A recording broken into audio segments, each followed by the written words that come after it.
नहमदुहु व नुसल्ली अला रसूलिल करीम। अम्मा बाद,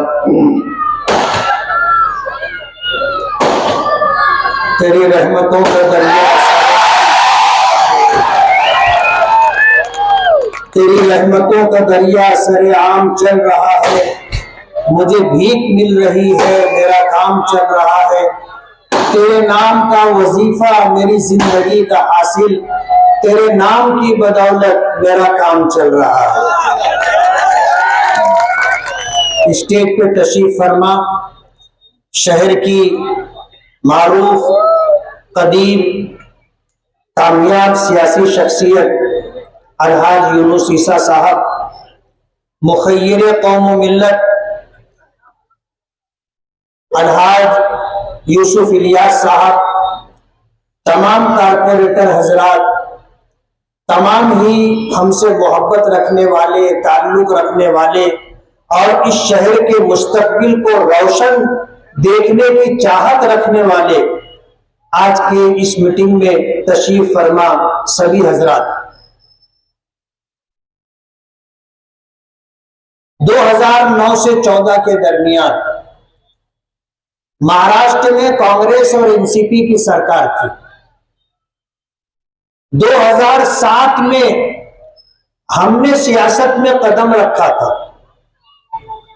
और मुझे इस बात के बताने में कोई दिक्कत नहीं है कि मैं दारुल इफ्ता में बैठा हुआ था और एक जोड़ा बूढ़ा मर्द और बूढ़ी औरत दारुल इफ्ता में आए और दरवाजे के बाहर बैठ गए। उनसे पूछा गया कि बात क्या है, तो उनको अंदर बुलाया गया। जो लोग मसले मसाइल जानने के लिए आए थे, उनकी मौजूदगी में पहले मैंने इनसे पूछा कि क्या बात है, तो कहने लगे कि इनके सामने बात नहीं कर सकते। तो जो लोग बैठे थे मैंने उनका काम निपटाया और उसके बाद उस बूढ़े मर्द और बूढ़ी औरत से मैंने पूछा कि बात क्या है, तो उन्होंने बताया कि हम आगरा रोड के इस पार आयशा नगर पुलिस स्टेशन के आसपास रहते और रात में लोग रिक्शा लेके आते हैं और मेरी बेटी को ले जाते हैं और सुबह होते उसे मेरे घर वापस छोड़ जाते। समाज में कोई हमारा साथ देने वाला नहीं है, पुलिस स्टेशन में कोई हमारी सुनवाई नहीं है, हमारा कोई बेटा नहीं है। हालात से हम मजबूर हो गए। आप यकीन मानिए मेरे रोंगटे खड़े हो गए कि मालेगांव में ऐसा जंगल राज। जब इस मामले में मैंने तहकीक करना शुरू की तो मुझे बताया गया कि मेडिकलों से 200 निरोध के पैकेट खरीदे जाते हैं। जाहिर बात है ये इतनी संगीन बात थी कि ये बात बगैर तहकीक के नहीं कही जा सकती थी। मैंने जानकारी ली, जिस मेडिकल का नाम लिया गया उस मेडिकल पर जाकर के मैंने जब पूछा तो उन्होंने इस बात की तस्दीक की कि इनके वर्कर आते हैं और 200 पैकेट लेकर के जाते। हमें फैसला लेना पड़ा कि अगर शहर इस रुख पर जा रहा है और इस तरह की मजलूम और बेकस लोगों के साथ, हमारी बहन बेटियों के साथ ज्यादती होती है, तो इसका सद्देबाब जरूरी है। हमने सियासत में कदम रखने का फैसला किया। हमारे साथ कोई नहीं था, एक अल्लाह की जात थी। हमारी नीयत अच्छी थी। हम दारुल इफ्ता से उठे, दारुल उलूम मोहम्मदिया के गेट से बाहर आए, केदवाई रोड पर कदम रखते ही हम सियासत में दाखिल हो गए। और आपको ये बात बता दो कि 1.5-2 महीने की मेहनत में हमने कारपोरेशन में अपने 28 कारपोरेटर पहुंचाए। पूरा महाराष्ट्र हैरत कर रहा था और लोग ये समझने लगे थे कि अब ये सियासी पार्टी तीसरा महाज पूरे महाराष्ट्र में लेकर के निकलेंगे। लेकिन हमने तो मालेगांव के लिए सियासत में कदम रखा था, इसलिए हम अपना तीसरा महाज लेकर दुनिया भी ले गए। हमने मालेगांव के लिए सियासत की थी और अल्लाह का बहुत बड़ा करम है कि अल्लाह ने हमें ताकत अता की। हमने इस बात की कोशिश की थी कि हमारे साथ ऐसे लोग चुन करके आए जो शहर की भलाई, शहर की तरक्की, शहर का विकास अपने सामने रखते हो। लेकिन हम जिस अच्छे खानदान में जाते थे, जिस अच्छे शख्स के पास जाते थे, वो शख्स माजरत कर लेता था कि मुफ्ती साहब ये हमारा काम नहीं। आप सोचो, लोगों की सोच ये बन गई थी कि इस फील्ड में वही लोग रहेंगे जो जिना के आदी हो, जो दारू पीने के आदी हो, जो जुआ खेलने के आदी हो। ये हम लोगों का काम नहीं है। हम कोशिश करते रहे कि अच्छे से अच्छे लोगों को लेकर के आए, लेकिन कहते हैं ना, बुराई में बहुत ताकत होती है।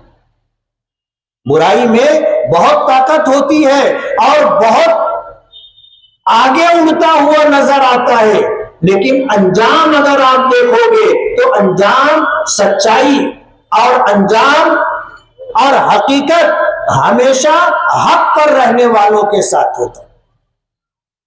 2009 में हमें चैलेंज किया गया, मां का दूध पिए होंगे तो खुद आओ मैदान में। क्या इसको उसको आप जो है इलेक्शन लड़वा रहे हो? 5 करोड़ रुपया खर्च करने की ताकत होगी तो आओ मैदान में। रमजान का महीना था, मस्जिद की इमामत, कुरान पाक तरावी में सुनाना, वो एक सहम। ऐसे हालात में चैलेंज किया गया। मैंने अपने साथियों से मशवरा किया कि क्या करना चाहिए, क्या करना चाहिए। साथियों ने हिम्मत नहीं बढ़ाई, बल्कि साथियों ने ऐसी बात कही जिससे हिम्मत खत्म हो जाए। जाहिर बात है, उनके सामने भी इनका किरदार था। ये जो कुछ करते थे साथियों को पता था। कहने लगे मुफ्ती साहब अपने हार जाएंगे। तो मैंने उनसे पूछा कि अगर हम हार गए तो क्या हमें फांसी की सजा हो जाएगी या उम्र कैद के लिए हमें उम्र कैद के साथ जेल में डाल दिया जाएगा? तो कहने लगे कि ऐसा नहीं होता। तो मैंने कहा अगर हार जाएंगे तो मैदान में आने के बाद मुकाबला आराई हो तो जीत और हार ही होती है। और इतना हौसला और हिम्मत है कि हारने के बाद भी हम डिप्रेशन में नहीं जाएंगे। घर में घुस के 24 घंटा दारू पी करके नहीं पड़े रहेंगे। हिम्मत है, हारने का हौसला है। और मैंने कहा कि भाई हमने मां का दूध तो पिया है और 5 करोड़ रुपया पैसा खर्चा करके अगर कोई इलेक्शन जीतता है तो ये कोई बड़ी बात नहीं है। हम बगैर पैसे का इलेक्शन लड़ेंगे और इंशाअल्लाह जीत करके बताएंगे। हमने मालेगांव के लोगों को आवाज दी, उनके जमीर को जगाया, शहर में क्या हो रहा है उन्हें बताया और उनका साथ मांगा। और हमने उनसे ये गुजारिश की कि अगर आपको हमारी बात से इत्तेफाक है तो जब वोट का दिन आएगा तो अपने जमीर की आवाज पर हमें वोट देना। और आज अगर आपने फैसला कर लिया है कि आप हमारे साथ रहेंगे तो आप हमें 1 रुपया देना। शहर के लोगों ने 84,000 रुपया दिया, उससे जायद। हमको अंदाजा हो गया कि हम इंशाअल्लाह जीत जाएंगे। रिजल्ट हमको महसूस होने लगा, लेकिन हमने अपनी मेहनत में कोई कसर बाकी नहीं रखी। मालेगांव का एक एक मोहल्ला, एक एक गली और एक एक घर हमने जाने की कोशिश की। और शायद आपको पता होगा कि हम शेख रशीद के घर भी वोट मांगने गए थे, निहाल साहब मरहूम के घर भी वोट मांगने के लिए गए थे। जब हम शेख रशीद के घर गए तो उनके एक साहबजादे कहने लगे कि हमको वोट दो। मैंने कहा मेरे घर मांगने आओ, मेरे घर मांगने आओ। मुझे वोट चाहिए और आपके घर वोट है तो हम वोट मांगने के लिए आए। आपका हमारा कोई जाति झगड़ा नहीं है। 2009 में इस शहर के लोगों ने जिस तरह नवाजा, पूरे मुल्क में एक तारीख बनी, पूरे मुल्क में एक तारीख बनी कि हमने लोगों के दरमियान अपील की कि अपने जमीर की आवाज पर वोट देना और अपनी मेहनत और हलाल कमाई से 1 रुपया देना। लोगों ने दिया और मालेगांव के लोगों ने एक तारीख बनाई। 2009 में चुनकर आए, 14 तक कांग्रेस एनसीपी की सरकार थी। जब हम उनसे काम के लिए एक्स्ट्रा फंड मांगने जाते थे तो ये वहां जाके कहते थे, कांग्रेसी थे, ये वहां जाकर के उस वक्त के जो चीफ मिनिस्टर थे उनको कहते थे कि इनको एक्स्ट्रा फंड देना नहीं, वरना पार्टी का नुकसान होगा, इनका नाम होगा, हमारी पार्टी का नुकसान होगा। तो 2009 से 14 के दरमियान जो 2 करोड़ रुपया फंड मिलता था, उसके अलावा 1 रुपया फंड मुझे नहीं मिला। ये इनकी कारस्तानी थी। 2014 में मैं इसी बुनियाद पर इलेक्शन हारा कि इन्होंने कहा कि इनको काम करना नहीं आता। इन्होंने क्या किया है, 5 साल का हिसाब देना। जीत और हार नसीब और मुकद्दर से है, लेकिन जीत के भी कुछ असबाब होते हैं और हारने के भी कुछ असबाब होते हैं। जाहिर बात है 5 साल में हम कोई बड़ा काम नहीं कर पाए थे। 2 करोड़ रुपया ऐसा होता है जैसे ऊंट के मुंह में जीरा। हम शहर में क्या करते? इलेक्शन हार गया मैं, लेकिन मैं घर में नहीं बैठा, मायूस नहीं हुआ, अपना काम करता रहा।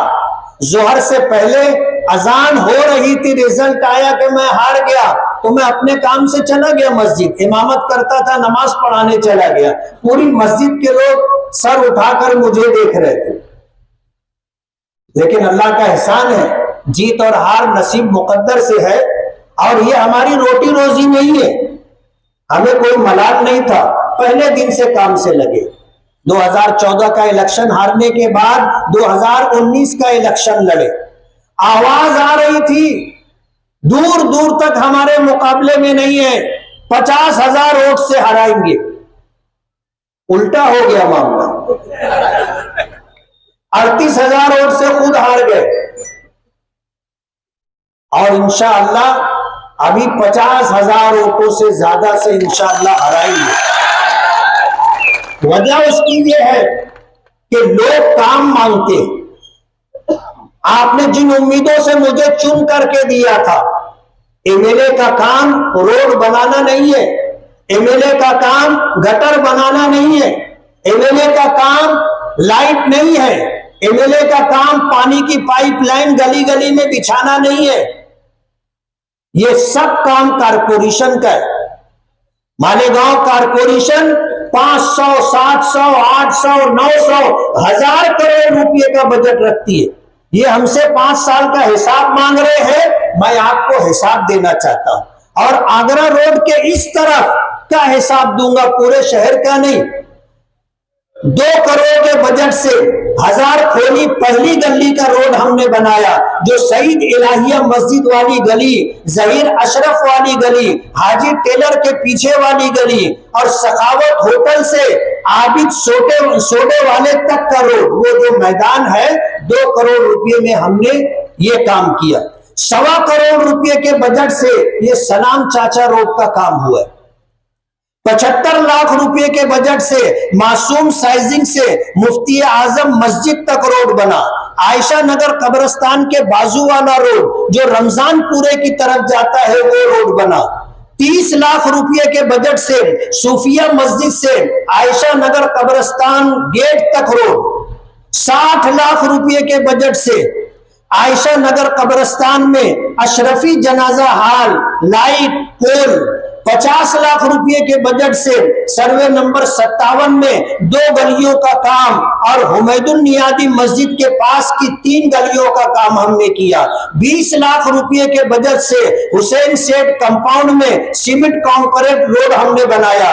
20 लाख रुपए के बजट से सूरत साइजिंग वाले रोड, ये काम इफ्तिताह हुआ, शुरू हो गया है। आगे जो होने वाला काम है कि 1 करोड़ 22 लाख रुपए के बजट से गोंदबाड़े से शिकारी चौक तक और शिकारी चौक से पहलवान स्वीट सेंटर तक रोड बनेगा। 1 करोड़ के बजट से मुफ्ती आजम मस्जिद से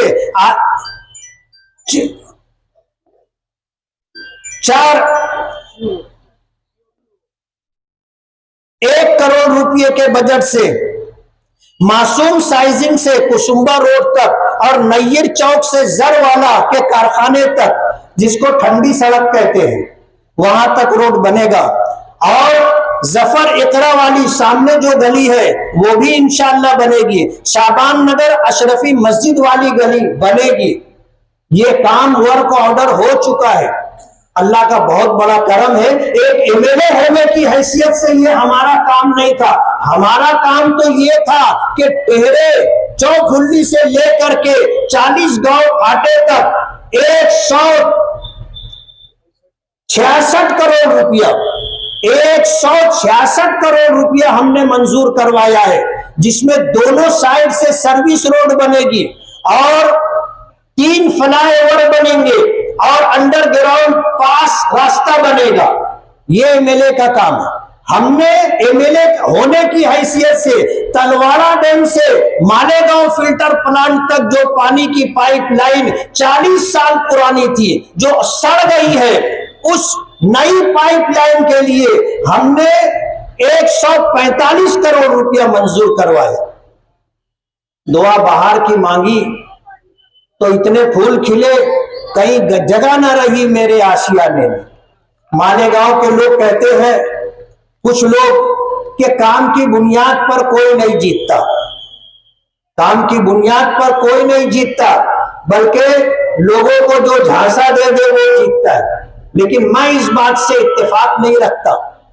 अगर 300 करोड़ रुपया 2 बड़े कामों के लिए हम लाए हैं, तो कमोबेश 100 करोड़ रुपया हमने शहर की तामीर और तरक्की के लिए भी हम लेकर के आए।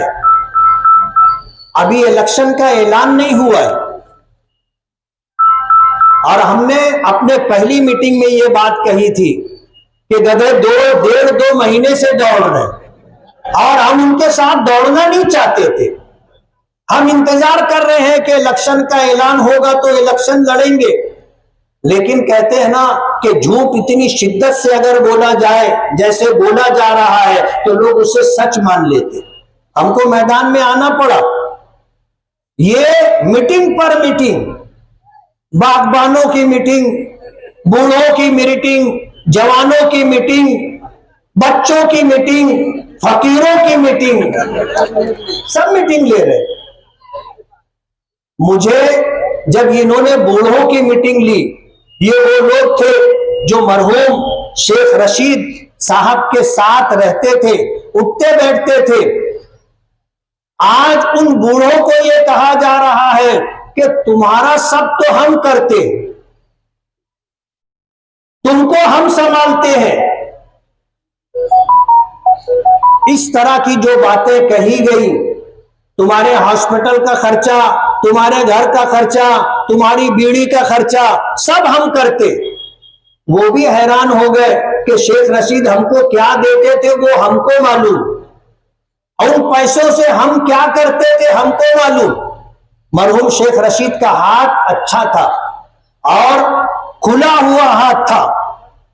आज मालेगांव में उनके जाने के बाद बहुत सारे लोग कहते हैं कि शेख रशीद ने हमको इतना पैसा दिया, बेटी की शादी थी तो इतनी मदद की, घर बनाने का मौका था तो हमारी इतनी मदद की।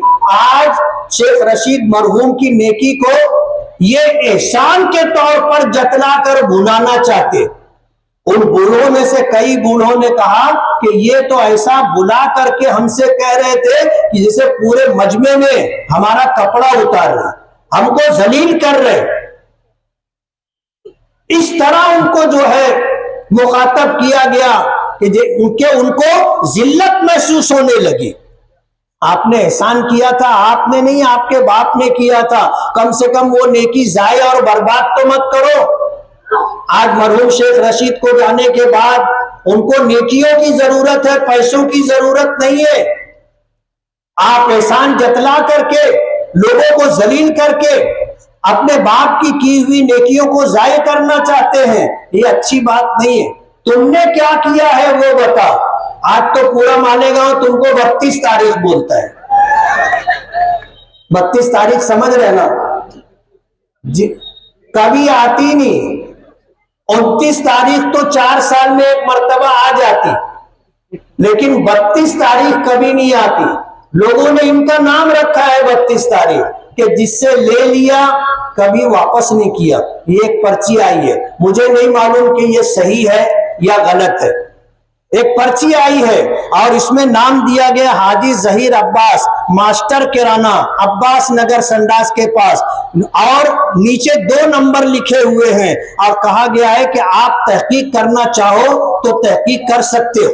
कहते हैं कि मस्जिद अशफाक मालदा में 2022 में ताउन का प्रोग्राम था। खालिद हाजी ने मास्टर किराने वाले हाजी जहीर अब्बास से तेल चावल 1,18,762 रुपये का लिया था और आज तक पैसा नहीं दिया। आज तक पैसा नहीं दिया। ये चिट्ठी आई है।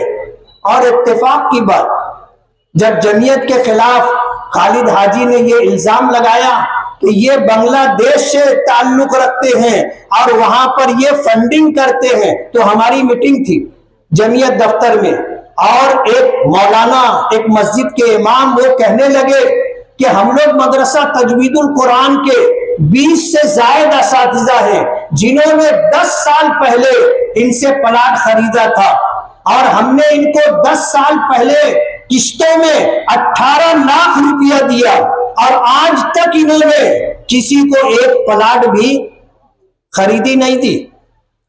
हमने जब तहकीक की तो मालूम पड़ा कि एक एक प्लाट 4-4 लोगों को बेचा गया है और आज तक किसी को खरीदी नहीं दी गई। मीटिंग में ये बात आई, कुछ लोगों ने कहा कि एक ऐलान देना चाहिए कि इनकी तरफ जिसका पैसा बाकी हो हमारे पास आए।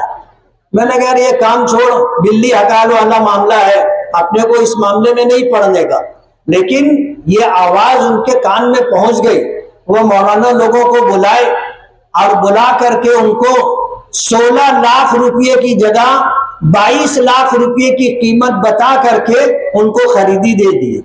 एक का मसला हल हुआ, शायद इसीलिए ये चिट्ठी आई कि इनका भी मसला हल हो जाएगा।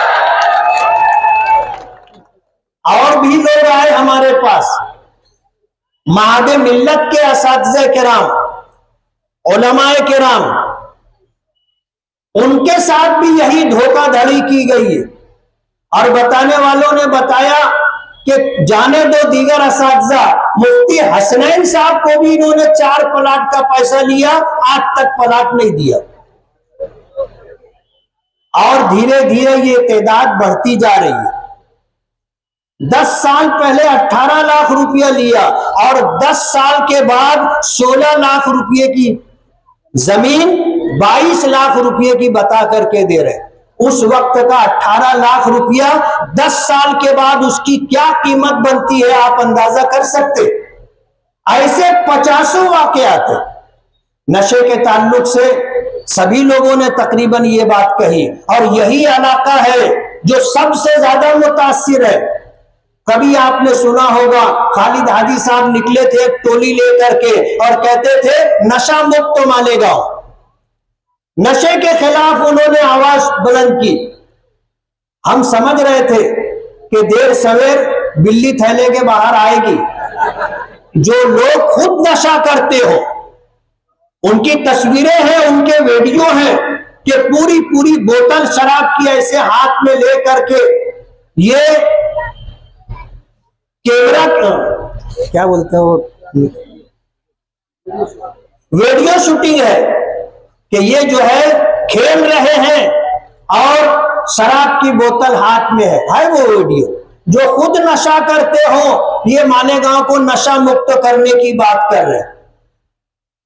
हफ्ता 10 दिन ये शोर रहा और उसके बाद हुआ ये कि जितने नशे का कारोबार करने वाले लोग थे वो सब सरेंडर हो गए और ये उनके साथ कारोबार में पार्टनर हो गए। सबका हफ्ता आने लग गया। जब सब तरफ से हफ्ता आने लग गया तो इनका काम खत्म हो गया। यही चाहते थे। आज पूरे शहर में नशे का कारोबार इनकी सरपरस्ती में चल रहा है, गांजे का कारोबार इनकी सरपरस्ती में है, एमडी का कारोबार इनकी सरपरस्ती में है, जितना गुटखे का कारोबार इनकी सरपरस्ती में है। पूरी कौम के मुस्तकबिल को तबाह और बर्बाद कर रहे हैं। और अभी टप्पे टप्पे से हमारे पास धमकी आमेज बात आती रहती है कि बंबई के, थाना के, भिवंडी के जितने वांटेड लोग हैं पुलिस लिस्ट में वो सब मालेगांव में आ रहे हैं और सबकी सरपरस्ती ये कर रहे हैं। मैं बहुत सफाई के साथ कह देना चाहता हूं, एक दादा की भी दाल नहीं गलेगी, एक दादा की भी दाल नहीं गलेगी। कहते शरीफ आदमी को गुस्सा देर से आता है, लेकिन जब आता है तो अगली पिछली सारी कसर निकाल लेता है। ये आदा और दादा लोग से हम लोग डरते उड़ते नहीं। जो बुजदिल होगा, जो गुनेगार होगा, जो 2 नंबरी काम करता होगा, जो खोटे धंधे से पैसा कमाता होगा वो डरेगा। हम डरने उड़ने वाले नहीं हैं। और मैं ये पैगाम देता हूं पूरे शहर को कि तुमको भी डरने की कोई जरूरत नहीं है। वो दिन खत्म हो गए जब खलील चचा छलांगों से फाख्ता मार लेते थे, यानी खुद कभी कुछ नहीं किए लेकिन छलांगों से फाख्ते मार लेते थे। 2 रिक्शा 4 रिक्शा भर के लोग चले जाते थे। अब वो बात नहीं है। अब तो ये खुद घर से निकलते डर रहे ना। जब इनको कहीं निकलना रहता है तो 50 लोग होंगे कि जहां जाना है वहां तक दो आदमी रास्ते में खड़े रहते। हाँ रास्ता क्लियर है तो ये वहां से आगे बढ़ते। अगली जगह से फोन आता रास्ता क्लियर है तो आगे बढ़ते। अगर कभी हम तो चाहते कि रास्ते में जो आदमी है वो कभी बोल दे साहब क्लियर नहीं है तो ये वहां से वापस चले जाएंगे। घर के पास 4 आदमी उधर बैठे, 4 आदमी उधर बैठे, 4 आदमी उधर बैठे, कौन आ रहा है, कौन जा रहा है, कौन रुक रहा है, ऐसी जिंदगी जी रहे और शहर को डराने की बात कर रहे। आपको डरने की कोई जरूरत नहीं है। मुल्क में कानून की बालादस्ती है और हमारे शहर में एडिशनल एसपी है और हमारे शहर में कानून की हुक्मरानी है। आपको डरने की जरूरत नहीं है। अगर इनमें से किसी ने भी हाथ पांव फैलाया तो आप देख लेना उसका अंजाम क्या होगा। डरने की बिल्कुल जरूरत नहीं है। हमारी ये मीटिंग थी, जलसे की शक्ल में तब्दील हो गई है।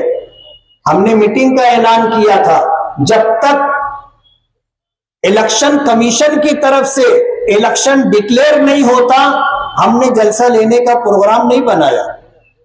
लेकिन हम भी अपने तौर पर काम कर रहे हैं और अब इनकी हालत तो ऐसी हो गई कि जितना इनको कहना था सब कह चुके। अब जो जलसे में ये 1-1 घंटा तकरीर करते तो वही पीछे की जो कहानी है वही सुनाते रहते। आज इनके पास इलेक्शन लड़ने के लिए कोई मुद्दा नहीं है, कोई मुद्दा नहीं है। बोलते एक मर्तबा, अरे कारपोरेशन में 7.5 साल तक तुम्हारे माँ बाप मेयर रहे, क्या दिया मालेगांव को? हमसे 5 साल एमएलए-शिप का हिसाब मांगते हो। अरे पहले 7.5 साल मेयरशिप का हिसाब दो। और मैं आपसे कहना चाहता हूं कि अगर कभी आपका आमना सामना हो और हिसाब व किताब की बात हो तो कहना मुफ्ती साहब हिसाब दे देंगे, तुम भी तो दो। 7.5 साल का हिसाब। घर भरते रहे, घर भरते रहे और बोगस बिल कागज पे काम बता करके निकालते रहे, तो जाहिर बात है यौमुल हिसाब तो आएगा ना। यौमुल हिसाब सबका आता है।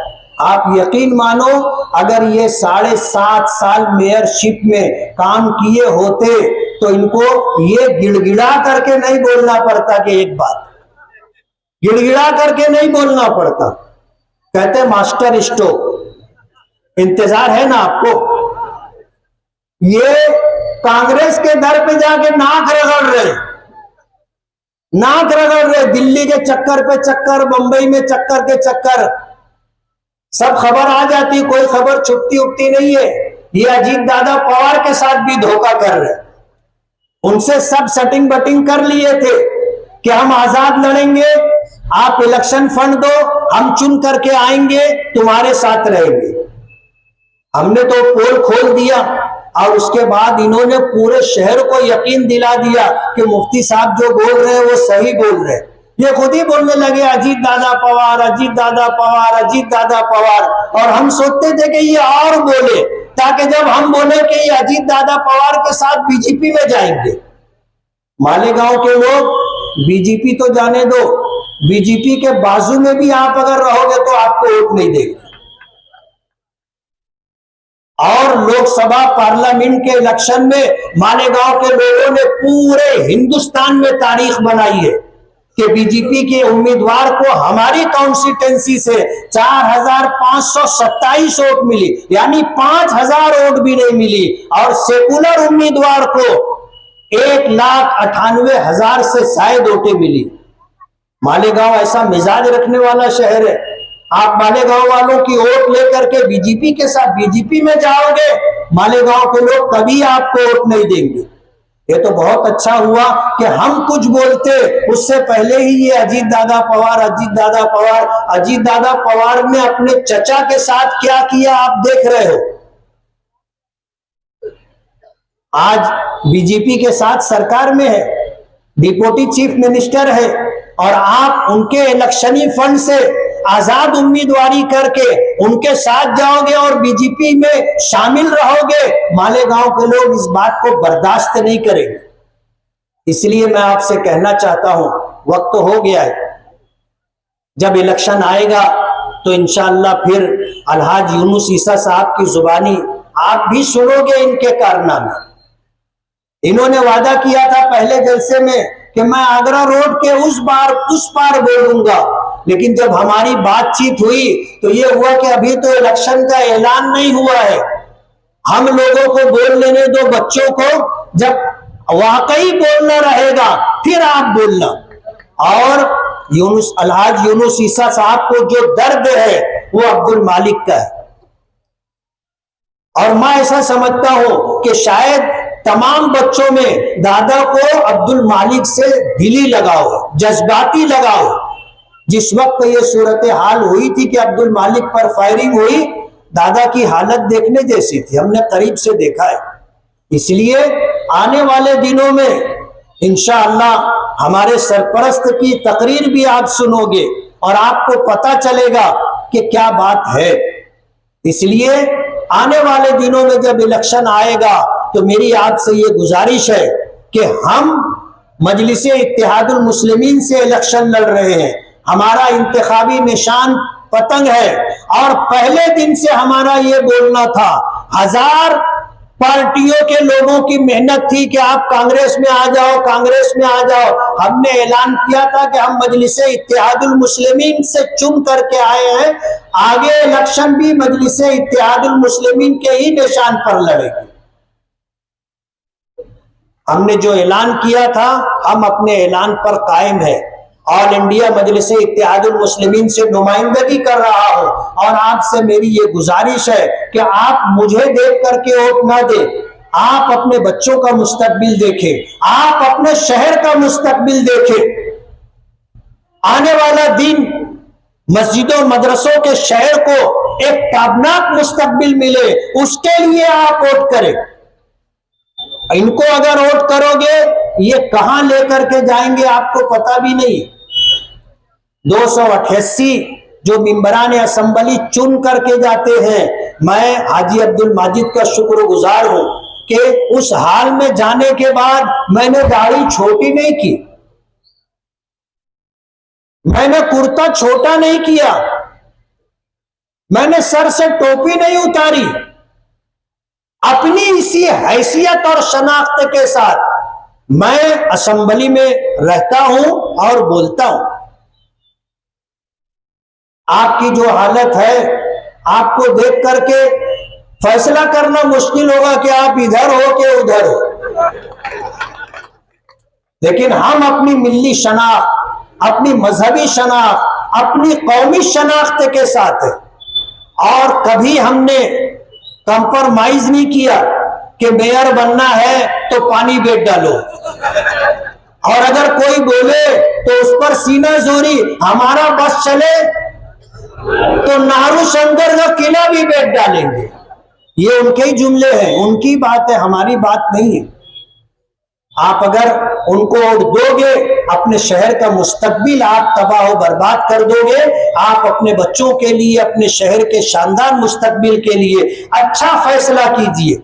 हमने अगर किसी का काम नहीं भी किया, नहीं कर सके, तो हमने कभी किसी का बिगाड़ा नहीं है, किसी के फटे में टांग डाला नहीं है, किसी का कारोबार छीना नहीं है, किसी की जमीन पर नाजायज कब्जा नहीं किया है। हमने कभी किसी की इज्जत पर हाथ नहीं डाला है। हो सकता है कि आपका काम हम ना कर सके हो, कोई मजबूरी रही हो, लेकिन हमने आपका बिगाड़ा नहीं है और कभी हमने किसी से इंतकाम नहीं लिया। ये तो अभी से बोल रहे, पेटी बंद होने दो तुम्हारे घर आऊंगा,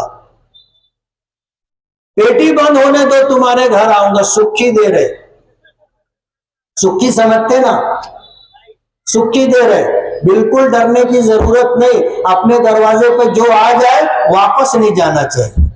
मर्दानगी की बात है, आया दरवाजे पर वापस नहीं जाना चाहिए। इसलिए आपको डरने की कोई जरूरत नहीं है। शहर आपके साथ है, शहर के लोग आपके साथ हैं। मैं यहाँ स्टेज पर आया और आने के बाद अतीक लोखंडवाला साहब ने मुझे जीआर की एक कॉपी दी।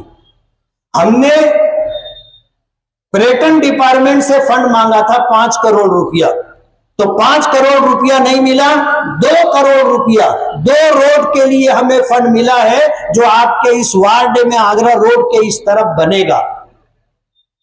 अल्हम्दुलिल्लाह।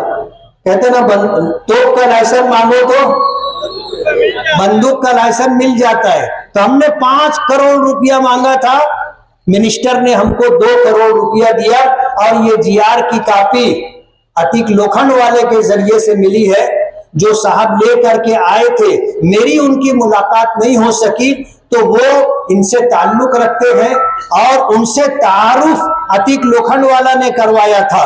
वो ये जीआर लाकर मालेगांव दे करके गए।